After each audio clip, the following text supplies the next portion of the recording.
From Wood TV, this is 24-Hour News 8 at 7. And tonight, a special edition of 24-Hour News 8 at 7, straight shooting the gun debate. Hi, everybody. I'm Marley Ginter. And I'm Brian Sterling. It is a fiercely contested and complicated discussion in our society. For some, it's literally about life and death. For others, it's about unwavering constitutional rights. It is easy to see what's at stake, but what's harder is finding solutions on common ground. We realize there's a lot of confusion and frustration out there. That's why 24-Hour News 8's Teresa Weekly devoted the past few months to training with guns, sitting down with school leaders, police officers, students, mental health leaders, and parents, all to understand the issues and to answer some of your questions. Teresa's in studio tonight, joining us with straight shooting the gun debate. If you were to take a Jell-O mold and drop it from a height, and it would basically obliterate the Jell-O mold, basically the effect of an assault rifle on a solid organ. Okay, this is a run scenario. When the time comes, you run. Good evening. If you've engaged in a conversation about guns lately, you know it can quickly go in many different directions. So we're going to focus in on a few key issues tonight. The gun that you hear about the most right now is the Armalite rifle, the AR-15. We'll show you how it works and how it compares to other guns. We'll also show you what happens when a bullet from a rifle like an AR-15 enters your body. That from a surgeon who has seen those injuries firsthand. And who owns these higher velocity rifles in Michigan? Owners will share why they have their AR-15s. We also have experts from both sides of the gun debate in the studio. And whether you support it or not, we'll update you on where gun legislation stands right now in the state of Michigan. I had never seen in person or shot what you often hear referred to as an assault rifle before I went to the Kent County Conservation League. Here's a look at the difference between an AR-15 and a handgun. How are these similar? They put a bullet out the front end. That's how similar they are. Mark Jacobson is a certified firearms instructor, a former law enforcement officer, and military man. This is the Glock 19 Generation 4 model. As he explains, the fact that a pistol like this Glock and an Armalite rifle, the AR-15, are both semi-automatic is about the only thing the two firearms have in common. So nothing in a pistol is ever going to perform like a rifle as far as stopping the threat. And they come in many variations. The most common one would be the Eugene Stoner design, which we would know as the Armalite rifle. Only in rare cases can you legally own a fully automatic weapon. These are capable of semi-automatic fire only. Right? Which means? Each time you pull the trigger, you will get one shot. And if you hear me release the trigger, hear that audible reset? That's resetting the hammer internally, so now I can fire another shot. Okay. And it will do that as fast as I can pull the trigger. But the key, again, is velocity. Jacobson says velocity is the factor that makes the biggest difference. The current 855, M855 round the military issues is a 62 grain bullet. Out of a 16-inch barrel, you're going to get just a little over 3,000 feet per second. Compared to? A 9mm, 124 grain bullet, 1150. You can load them up a little hotter. You might get 1,200. So those are 3 times as fast. Correct. You're starting to see the thing here. That difference in velocity changes what the bullet does once it enters its target. The tactical personal defense ammunition's coming in. It will defeat that windshield. It'll defeat the light body armor, and the bullet still maintains well over 50% of its weight, and it controllably expands to about 1.5 times its normal diameter, and it will penetrate the adequate amount, and once it dumps out of what is considered a normal width of the human anatomy, it will come to rest with very little threat to anything else out there. So there's a big... So if someone was using this for the wrong reasons? It can be very effective, yes. And that's why you're seeing the devastating body count, if you would, with what's happening. Safe gun handling and training is paramount. Jacobson helped me understand the difference between these guns by showing me how to shoot them. First, the high-velocity rifle. Yeah, there you go. Okay. That was 25 rounds, that fast. So, can I shoot this one that fast? Absolutely you can. You want to try it? So that was harder to keep it steady and fire as fast. Because it's a handgun. If you're looking at an AR-15 as good for personal protection, Mark Jacobson pointed out that is true, but that more damage can be done, or at least it can be devastating in the wrong hands. That's a perspective that we got from a surgeon who works here in West Michigan, who has seen what can happen when you're on the wrong end of an Armalite rifle. The chances of survival when you're struck by an assault rifle are much less than a 9mm handgun, for example. Dr. Chapman has seen his share of gunshot victims. He spent 2 years as a trauma surgeon in Las Vegas, where about 20% of the patients had bullet wounds. I mean, what you see with an assault weapon is very striking at first. The amount of damage that these weapons can do to the internal organs is vast and is quite challenging from a surgical perspective. Chapman says that has everything to do with velocity. We told you the AR-15 typically shoots a bullet about 3 times faster than a 9mm. As Dr. Chapman explains, that means 3 times the amount of kinetic energy transferred to whatever that bullet hits. And so the result with an assault rifle is that you usually get a huge cavitation wound through the organ, whereas with a handgun it's typically a small linear tract. It can cause a blast effect that often is 2 to 3 inches outside the actual pathway of the bullet, and that's what we call cavitation. So These are the ballistic videos and pictures that the Kent County Sheriff's Office uses in training. The gel blocks imitate human flesh, which of course doesn't take into account your bones. With a handgun, for example, the bullet will often be stopped by a large bone of the thigh, like the femur or the pelvis, but an assault rifle will literally pulverize that bone or turn it to dust. If it will pulverize a bone, you can imagine what it will do to an organ, like your heart. If you were to take a Jell-O mold and drop it from a height, and it would basically obliterate the Jell-O mold, basically the effect of an assault rifle on a solid organ. From Sandy Hook to San Bernardino to Las Vegas, when you talk to trauma surgeons that have taken care of these patients, typically the patients will have more than 1 wound.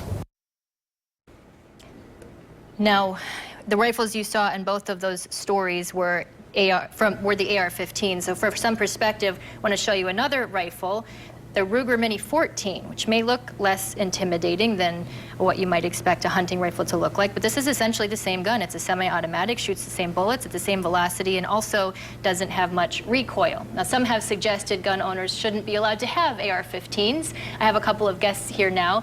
We have Jack Hoffman, who is an attorney in Grand Rapids, a gun control advocate who's with the Safe Places Alliance, and also Paul Ledford, civil rights attorney who is a member of the National Rifle Association, Michigan Coalition of Responsible Gun Owners, and a founding member of the Second Amendment Bar Association. Thank you both for coming in this evening. Certainly. Thank you for having us. If we could start with you, Paul, being a civil rights lawyer, what would you say to someone who thinks that the Second Amendment wouldn't apply to a gun like an AR-15? Well, that question has already been answered by the United States Supreme Court in the Heller decision, where the Supreme Court said that it's the right of the people to own and possess firearms that is the common ownership of the people in the United States.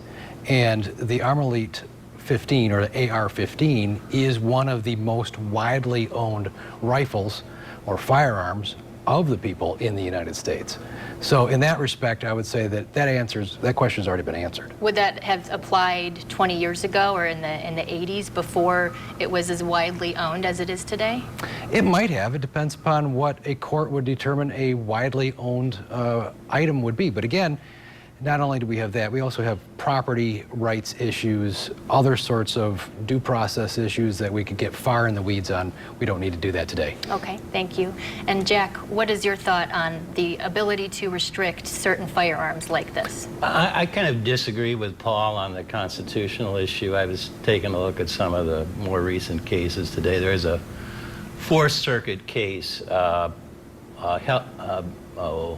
Hogan versus the Hogan case, where the Fourth Circuit held that military-style weapons are not protected by the Second Amendment. Now, that was appealed to the U.S. Supreme Court, and the U.S. Supreme Court did not accept the appeal, so they let that decision stand. So I would approach it as the assumption is that military-style weapons are not protected by the Second Amendment. Okay. Thank you very much. Both of you will have a little more time coming up to get into that again. Marley, Brian.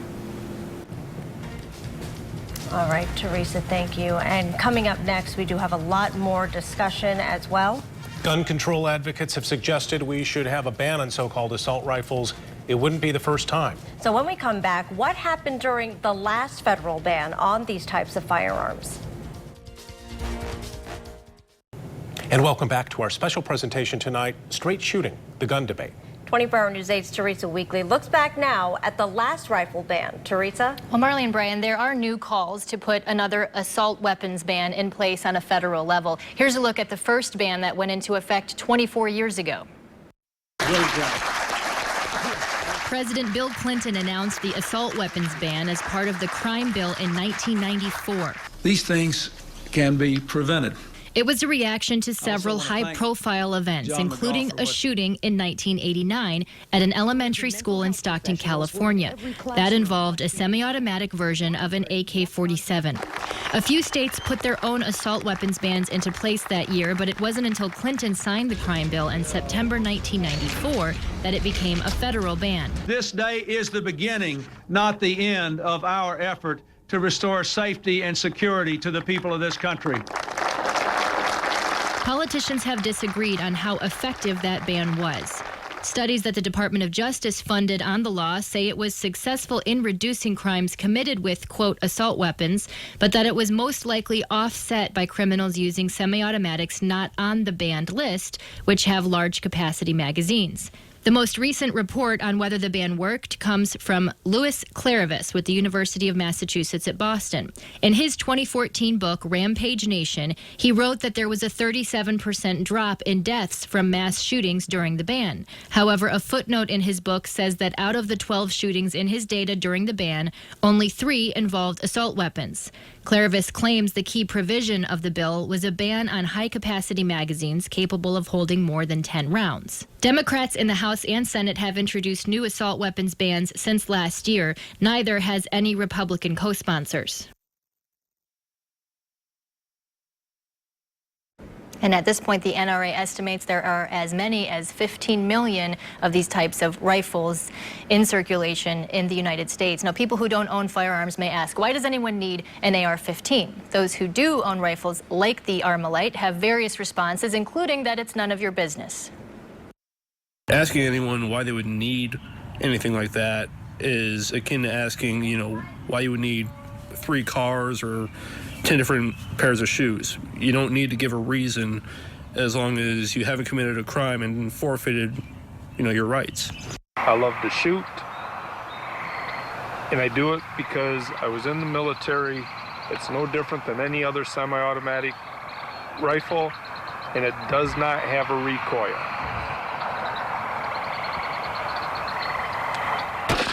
Why I own an AR-15. It's lightweight, easy to shoot, fun to target practice with, and I use it for small game hunting. Also, the ammunition is inexpensive. There's little to no recoil, and it's also a popular self-defense weapon due to the ease of use in case of a threat. Those are some of the most common answers that we've received to that question. And Jack, we'll start with you this time, knowing what we know about the previous assault weapons ban on a federal level. How effective would a new ban be with so many more rifles like that in circulation? I think an assault rifle ban is part of the whole spectrum of things that we need to do to get a hold on out of control gun violence in the United States. So is it the panacea? Is a silver bullet that's going to solve everything? No, but it's a piece of the puzzle. Okay. Now, Paul, I know that as they talked about assault weapons, how to define that was tricky with the previous ban. Magazines were a part of that, holding more than 10 rounds. How effective do you think that would be, or is that even a possibility?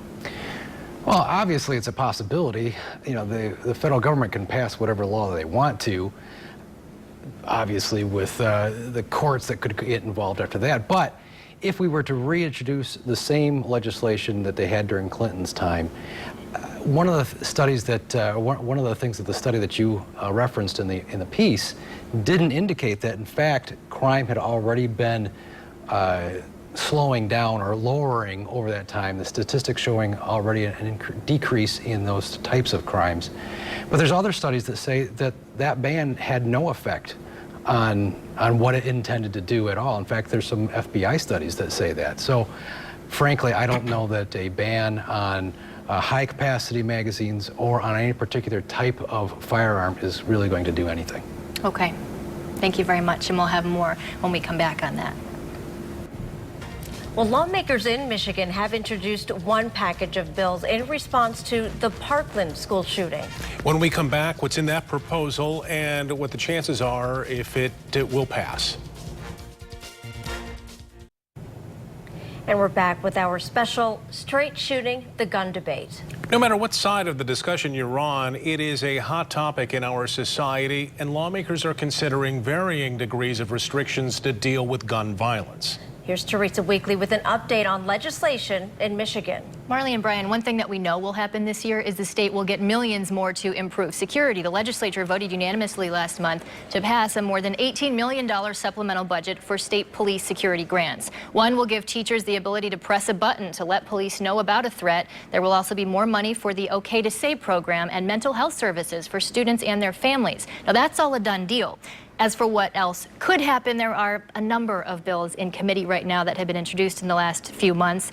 These are two bills Democrats introduced. One of them would expand universal criminal background checks to cover all firearm sales, including long guns, which would close the private sale loophole. The other is known as the Red Flag Law. The Extreme Risk Protection Order Act would let courts order police to take a person's guns if there's reasonable cause that the person poses a significant risk to themselves or others.